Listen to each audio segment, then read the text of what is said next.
pourquoi j'aime tellement ce thème de la relation à l'argent, par rapport à d'autres thèmes que je peux animer et bien aussi, c'est que c'est une porte d'entrée qui est beaucoup plus rapide pour aller dans les profondeurs de l'être humain.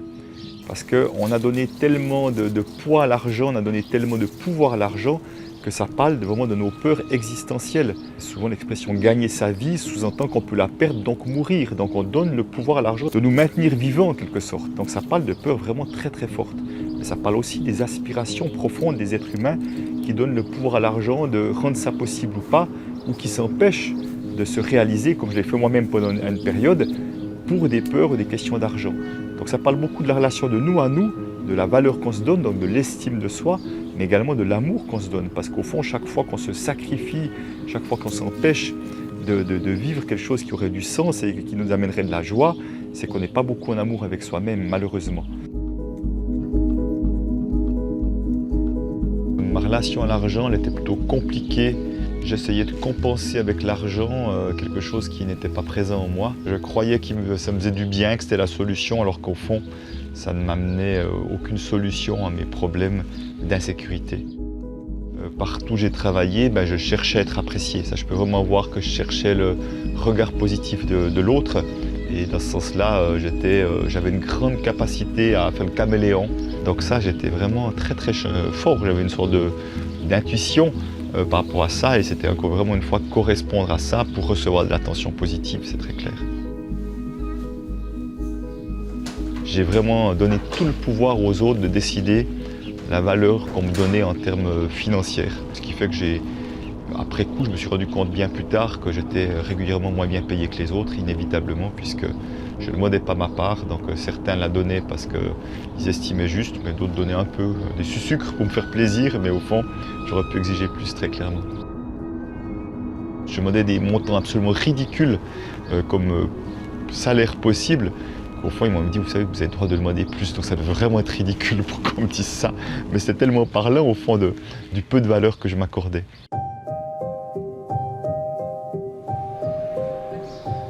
Au fond, dans mon métier de conseiller en placement financier, c'est un peu le paradoxe, c'est que j'avais affaire à des clients qui avaient quand même pas seulement d'argent, c'était au moins des centaines de mille, voire 1 million.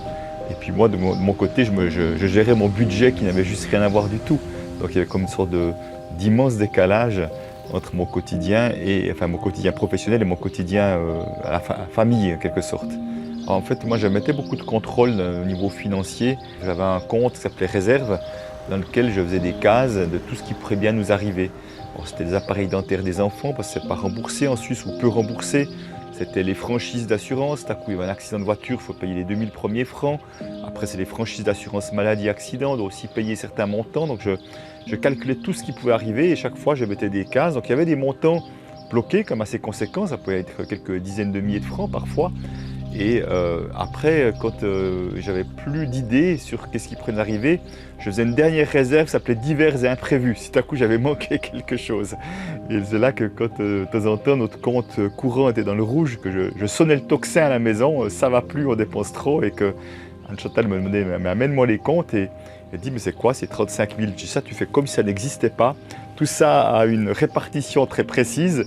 La réalité, on est moins 300 sur le compte. Ça, c'est la réalité et le problème, il est là. C'était pas cloisonné et l'argent était là, donc on pouvait l'utiliser quand on en avait besoin.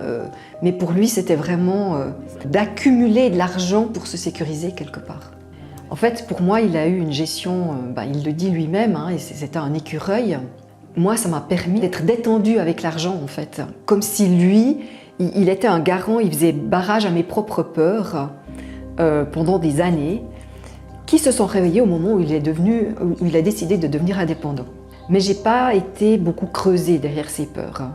Par contre, quand j'ai fait le choix de devenir indépendante et que j'ai commencé ce travail d'indépendante, alors là, il y a beaucoup de choses qui sont remontées en lien, particulièrement en lien avec des loyautés familiales. Oui. Le jour où j'entends mon fils Joël dire de moi que je suis un radin et que ni son frère ni sa sœur ne me défendent, et pire, mon épouse ne dit rien non plus, alors, un, j'ai compris qu'il y avait un fond de vérité quand même, et puis deux, surtout, j'ai eu comme un réflexe vraiment instantané de me dire peut-être que s'il me voit comme pas assez généreux à son goût, il pense que je ne l'aime pas.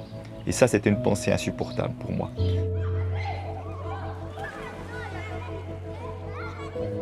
Et dès que j'ai commencé à faire un peu de développement personnel en 2004, j'étais toujours plus en décalage entre qui j'étais et les valeurs que je ne vivais plus dans la banque. Et j'ai décidé que tout ce que j'apprenais à côté, j'allais le mettre en place, en action dans la banque. J'ai décidé que mon travail serait mon atelier de développement personnel. J'allais évoluer, j'allais changer et j'allais expérimenter des choses nouvelles. La banque est devenue un terrain d'expérimentation, un terrain où j'apprenais à accueillir mes peurs, à les libérer, à mettre de la conscience sur ce qui se jouait dans les relations de moi à moi, de moi à mes collègues. Quand j'ai parlé en séance aux collègues, tous les autres me disent « Ah, c'est dingue, tu mets des mots sur ce qu'on vit ». Mais enfin, c'est comme si j'avais vraiment un pas d'avance sur eux dans ma capacité à nommer ce qui se passait, ce qui se jouait en moi, mais ce qu'ils vivaient tous au fond. Début 2007, Peter Koenig anime le premier atelier que j'organise pour lui ici en Suisse. Et alors c'est une révélation pour moi. D'une part, je vois qu'il se passe des choses incroyables dans l'atelier, dans le sens de la profondeur de ce que les gens vivent. Je vois que cette porte d'entrée de la relation à l'argent amène à des endroits insoupçonnés. Et je dis, je vais essayer, on verra bien, quoi. Et de fil en aiguille, j'ai vu que c'était, j'avais une capacité à le faire. Et puis surtout deux, c'était assez extraordinaire, parce que je pensais que de mon ancienne vie, c'était vraiment rejeté à tout jamais. D'un coup, ça donnait du sens à mon métier de banquier, à mon métier de conseiller en placement financier. J'avais une vraie expérience avec ceux qui avaient plus d'argent que la moyenne. Je pouvais en parler en connaissance de cause, des successions, toutes les histoires qui se jouent, des peurs, des gens fortunés. Enfin, tout ce matériel que j'avais engrangé devenait précieux pour cette nouvelle spécialité. Ce n'est pas un séminaire sur comment devenir riche ou comment se donner des mantras pour devenir riche, mais c'est vraiment, il y avait à la fois des questions que je ne m'étais jamais posées sur l'histoire de l'argent dans ma famille et dans mon histoire de vie, et puis comment l'argent était là-dedans, comment moi je relationne avec, et puis ce qui résonne chez moi. Dans ce qui me touche aussi dans l'approche proposée par Christian, c'est ce côté vraiment très, très complet qui vient toucher plein de facettes. Autant il y a des facettes qui sont extrêmement symboliques, qui peuvent aller chercher dans la valeur qu'on s'accorde à soi-même ou qui vont chercher dans l'intergénérationnel. Et puis il y a des choses vraiment très concrètes en même temps. C'est tellement important, je trouve, de parler de notre relation à l'argent et d'une relation consciente à l'argent. Il y a encore finalement assez peu de gens qui le font, surtout dans nos sociétés européennes. Aux États-Unis, je pense que c'est beaucoup plus développé. On a un lien qui est encore tabou à l'argent et qui pourtant cache énormément de choses. Notre lien à l'argent, c'est pas simplement notre relation à l'argent en tant que monnaie. Il est vraiment un lien, et Christian l'explique très bien, à toute notre vie en général, que ce soit nos relations avec le monde, nos relations avec nos amis, nos relations avec notre conjoint, avec le travail, etc. Ça touche en fait tous les domaines. Et pour moi, c'était essentiel de parler de ce sujet-là dans Métamorphose. Mon endroit de ressourcement favori, c'est la montagne. Tu vois ces montagnes, tu dis, je ne sais pas, elles ont des dizaines de milliers ou des millions d'années, je ne sais pas au juste, mais enfin, tellement long, et ça me met à quel point je suis juste de passage. C'est comme ça me permet de prendre du recul. Et je vis ce paradoxe souvent, c'est que je me sens tellement petit face à cette immensité, et au moment où j'accepte cette petitesse, je ressens beaucoup de grandeur à l'intérieur. C'est comme si je me connectais à cette grandeur et que je la ressentais à l'intérieur de moi. Et c'est vraiment très, très nourrissant, c'est très porteur, et je sens ma vibration qui change automatiquement. C'est vraiment le moyen le plus simple pour moi de me sentir bien, c'est d'être en nature, et à la montagne en particulier. Vraiment ce côté brut et pur de la nature, ça c'est pour moi, c'est merveilleux. Ça n'a pas de prix, c'est vraiment le cas de le dire.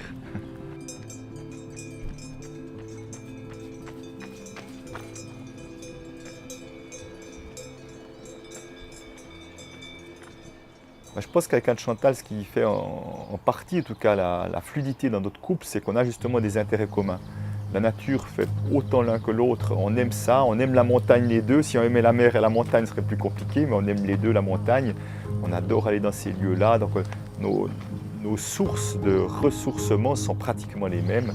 Donc c'est facile à partir de là de s'organiser ces moments de bien-être, et on les recherche l'un et l'autre. Donc ça, c'est vraiment une grande chance. On a pratiquement tout en commun, je dirais, dans ce qu'on aime faire.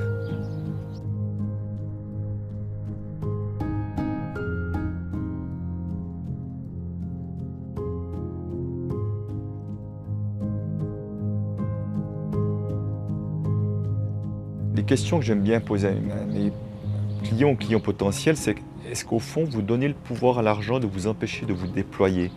Et si c'est le cas, c'est un gâchis énorme. Chaque fois que vous ne donnez pas le meilleur de vous-même, la société entière est orphelin de ce que nous ne donnons pas.